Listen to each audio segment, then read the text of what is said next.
Okay, it's time for really obvious stuff that in the Trump era, we actually have to say out loud because a lot of people don't seem to understand it, or they've fallen for talking points and have been confused about what the reality is. The foreign help that Trump said last week in an interview with George Stephanopoulos he would welcome from other countries is illegal. Okay? Last week, to remind you, Donald Trump was interviewed on ABC News by George Stephanopoulos, and he was asked, what would you do, President Trump, if in 2020, once again, Russia or China or whoever comes to you with dirt on your eventual Democratic opponent?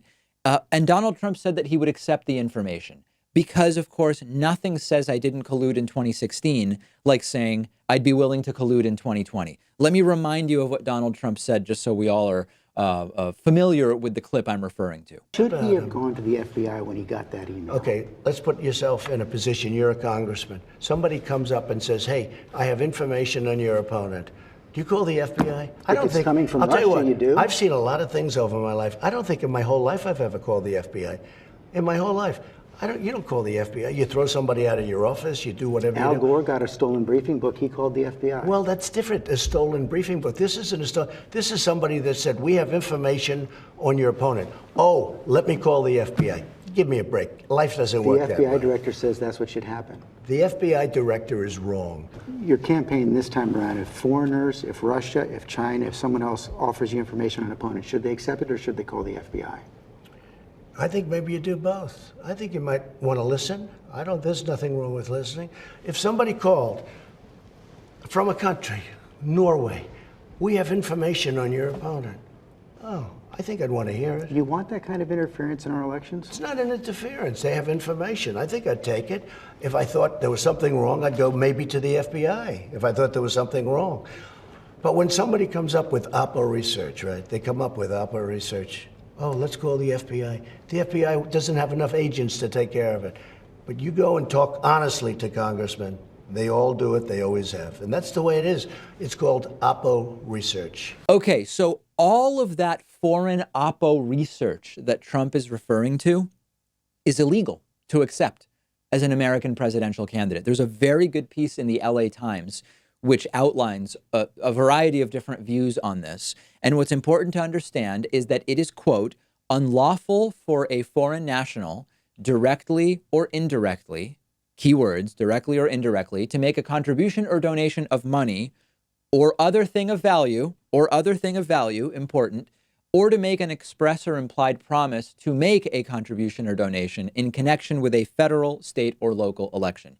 It is also illegal for a campaign to, quote, solicit, accept, or receive anything of value from a foreigner. So it's two-sided.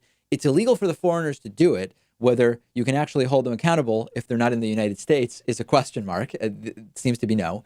And it's equally illegal for the recipient in the United States to do the receiving. Trump said he would accept it and receive it. It is therefore something that would be against the law. Ellen Weintraub chairs the FEC. She put out a statement saying, quote, let me make something 100% clear to the American public and anyone running for public office. It is illegal for any person to solicit, accept, or receive anything of value from a foreign national in connection with a U.S. election. Now, let's be thorough. There are some lawyers who are disputing that dirt on opponents is a specifically quantifiable thing of value, meaning it might not be illegal in this way. The idea is dirt on an opponent, which helps you win, is worth what? If you can't put a specific dollar value on it, it's not quantifiably a thing of value, and therefore it might sort of skirt around the illegality that Ellen Weintraub says exists. So you might say, well, if I get dirt from my opponent and it helps me win, and my salary is $175,000 a year, was the dirt worth $175,000? Well, it's not quite so cut and dry. But what this ignores is that it's worth something. And this is why lots of legal experts say, even if we can't say exactly what the value is of that dirt on opponents, it has value. And in addition to that, the foreign country has presumably spent some amount of money and resources in gathering that dirt on your opponents, which gives it more specific value. If it cost a foreign national $50,000 to gather this dirt on your opponent, then we can much more easily say, well, it's worth $50,000 because that's what it cost the foreign national. That's what it cost the foreign national to obtain that information. So I think it is one of the weakest defenses I've heard that it's not really illegal because we can't specifically quantify the value of the dirt. It has value. It costs money to obtain the dirt. And by the way, Donald Trump also said in that interview with George Stephanopoulos that everyone is doing this. That's not true. I mean, sure, it's probably true that someone is doing it. But unless Donald Trump can start citing specific examples of where American candidates and elected officials accepted things of value in this way from foreign powers, it's on him to tell us that everybody is doing it and to prove that everybody is doing it. And think how far we've come from the beginning to this interview with George Stephanopoulos. There was nothing with any foreign country. There was something, but no Trump insiders had a clue.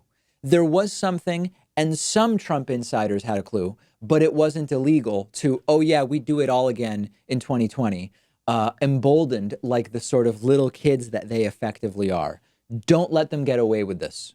Don't let them get away with this again in 2020. We can vote them out. Yes, the playing field is not level. It's stacked against us, as I said in the first segment in today's show. But if enough people vote, we can override that and we can actually get him out. And that's what we need to be doing because he's saying it on national television. He would do it all again. Let me know what you think. I'm on Twitter at @DPakman. The show is on Twitter at David Pakman Show. If you love learning new things, you probably want to check this out. The David Pakman Show today is sponsored by Skillshare, and we're giving you 2 entire months of free access to Skillshare when you click the link underneath this video. Skillshare is a vibrant online learning community offering more than 25,000 video classes on just about anything you can think of. Get better at playing an instrument.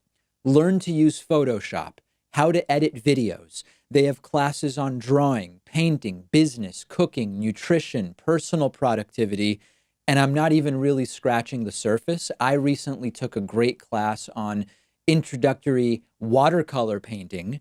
I'm still not good, but I am learning, and you can access the entire library of fun, easy to use online courses for free for 2 months by using the link underneath this video. 2 months of learning something that's totally new to you, something you want to get better at, something you already love, or you can get ahead in your career by learning new skills that will help you at your job. I've gotten a ton out of it.